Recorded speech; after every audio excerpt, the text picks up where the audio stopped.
Saya kira begitu, Bu ya. Oke. Ya, baik. Silakan Ibu-ibu. Ada yang bertanya? Silakan. Saya Wardah Fauzia, saya mau bertanya dengan Pak Quraish. Dalam ayat 141 disebutkan kata yauma hasadi. Bisakah disamakan dengan pegawai yang mendapat gaji bulanan dan harus menyisihkan hartanya pada waktu gajian? Dan bagaimana dengan zakat yang sudah sampai haulnya?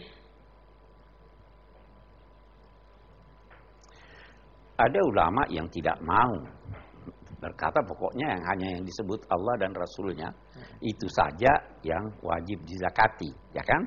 Kalau kita bicara zakat, kita tidak bicara sedekah. Ada ulama yang berpendapat demikian. Tetapi ulama-ulama kontemporer ada yang melihat falsafat zakat. Masa masuk di akal ya?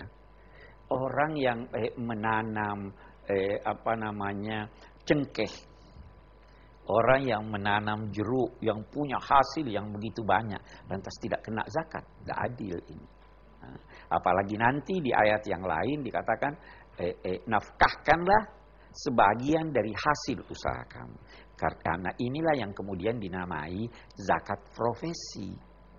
Nah, kita bisa analogkan di sini. Ini dia sudah berhasil dalam usahanya sehingga panen. Nah, yang punya profesi, punya hasil, dia juga harus mengeluarkan zakatnya. Nah, apakah zakatnya itu serupa dengan hasil pertanian, ataukah itu dianalogikan dengan hasil perdagangan, itu orang bisa beda pendapat. Tapi yang pasti harus dikeluarkan. Oke, baik. Ya, baik. Oke, sebelum kita break, tadi masih ada pertanyaan saya belum jawab. Kalau kita nggak tahu bagaimana? Tuhan tidak menuntut tanggung jawab menyangkut apa yang Anda tidak tahu selama ketidaktahuan Anda itu bukan karena kecerobohan Anda. Kalau tidak tahu tapi bisa tahu, ya, tapi tidak tahu itu. Termasuk juga pada saat tadi pada saat kita membeli daging yang tidak dipotong kan tadi itu kata ya, kalau tidak tahu, tapi kalau sudah ada tanda-tandanya bahwa ini begitu ya jangan. Ragu-ragu tinggalkan. Kalau ragu-ragu tinggalkan. Ya sudah, tinggalkan saja kalau gitu. Ya, Tafsir Al-Misbah kembali lagi di hadapan Anda. Dan di segmen akhir ini kami masih memberikan kesempatan untuk tanya jawab pada jamaah yang ada di studio. Silahkan, siapa yang mau bertanya? Pak Quraish yang saya hormati, ya.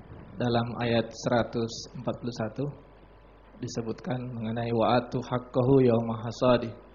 Haqqahu itu haknya Allah atau haknya harta. Karena pada ayat lain ditemukan haknya orang-orang yang kekurangan. Yang mana yang dimaksud?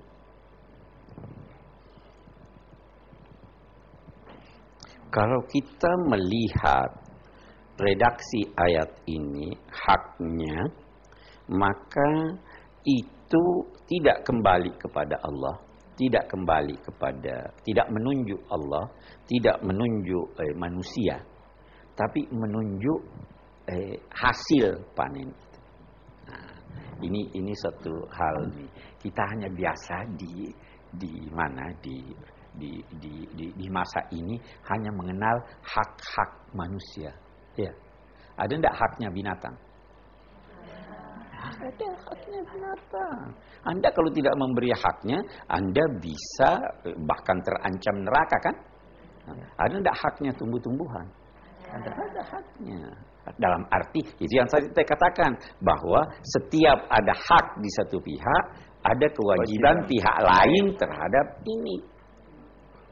Anda punya hak karena saya berutang, saya punya kewajiban untuk membayar hutang. Ada haknya tumbuh-tumbuhan ini, Anda punya kewajiban untuk melunasi hak itu. Apa haknya itu? Bahwa Anda harus menyisihkan sebagian dari itu. Ya kan?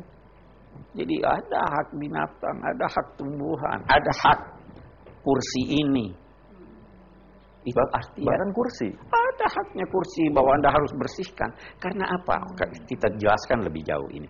Kita itu sebagai khalifah, ya kan? Khalifah itu adalah memelihara, membimbing, mengantar sesuatu menuju tujuan penciptaannya. Ada binatang kecil, belum bisa, katakanlah ayam, boleh tidak Anda sembelih? Kalau masih kecil apa? Kalau masih kecil jangan. Anda harus pelihara, Anda harus bimbing sampai tiba waktunya. Tujuan dia diciptakan itu antara lain untuk dimakan. Ada kembang belum mekar, antas-antas mau tebang. Enggak, biar dia tumbuh besar menjadi kembang, boleh Anda petik. Ini diciptakan untuk diduduki dan tentu harus bersih. Haknya ini Anda bersihkan. Itu kewajiban Anda. Ya toh, jadi hakkahu itu kembali kepada tumbuhan yang sudah tumbuh, yang sudah dipetik dan lain sebagainya. Hak itu diperolehnya dari Allah dan kewajiban itu dibebankannya kepada manusia, kewajiban itu juga dari Allah. Jelas ya? Karena tugas dan fungsi manusia sebagai khalifah. Karena manusia sebagai khalifah. Baik. Okay. Makasih Pak Quraisy. Silakan, ada lagi yang mau bertanya? Pak Quraisy yang mulia, nama saya Triyono. Saya ingin menanyakan apa yang Bapak ucapkan tadi bahwa setan itu aduwwun mubin, musuh yang sangat nyata. Tapi setan kan gaib. Kita tidak bisa melihat, tidak bisa, mungkin pemahamannya juga terbatas. Bagaimana kita menyikapinya, Pak? Terima kasih.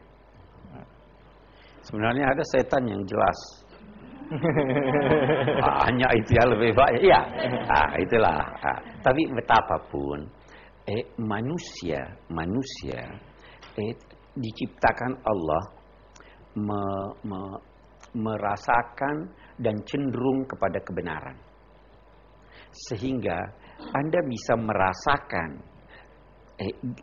wujud setan itu pada saat Anda menemukan dalam jiwa Anda ajakan kepada keburukan. Jadi sudah tidak tersembunyi. Memang wujudnya yang jin itu tersembunyi. Tetapi ketersembunyian wujudnya itu tidak harus kita pahami bahwa ketersembunyian ulahnya. Ketersembunyian tipu dayanya. Itu kita bisa tahu, itu kita bisa rasa itu. Ya kan? Jadi tersembunyi tetapi orang tahu yang mengajak mencuri itu pasti setan.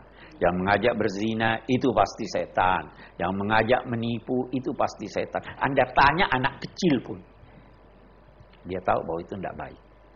Saya kira jelas ya. Baik, mungkin Pak Quraisy bisa kita simpulkan apa dari Iya, kita simpulkan. Saya hanya akan mengambil 2 kesimpulan atau 3 kesimpulan. Yang pertama, yang berhak menghalalkan dan mengharamkan hanya Allah. Yang kedua, jangan melampaui batas, dalam arti jangan melakukan sesuatu yang tidak bermanfaat. Yang ketiga, ada hal-hal yang diharamkan Allah, kita harus mengindahkan keharamannya itu selama Allah dan Rasulnya telah mengharamkannya dan tidak mengharamkan apa yang dihalalkan Allah atau sebaliknya. Baik, terima kasih banyak Bapak Quraisy. Terima kasih banyak juga kami ucapkan kepada ibu-ibu, bapak-bapak dari alumni Quantum Ikhlas dan juga Majelis Taklim Darussalam. Terima kasih atas perhatian Anda pemirsa. Tanpa terasa juga perjumpaan kita harus saya akhiri dulu sampai di sini. Insyaallah kita akan bersilaturahim lagi, tentunya hanya di Tafsir Al-Misbah mengenal surah Al-An'am bersama Bapak Quraisy. Saya David Halik. Assalamualaikum warahmatullahi wabarakatuh. Ini langkah terus semakin mendekat ke titik terakhir. Setiap langkah hilanglah jatah menikmati hidup, nikmati dunia. Pesan Nabi tentang mati, jangan takut mati karena pasti terjadi. Setiap insan pasti mati, hanya soal waktu.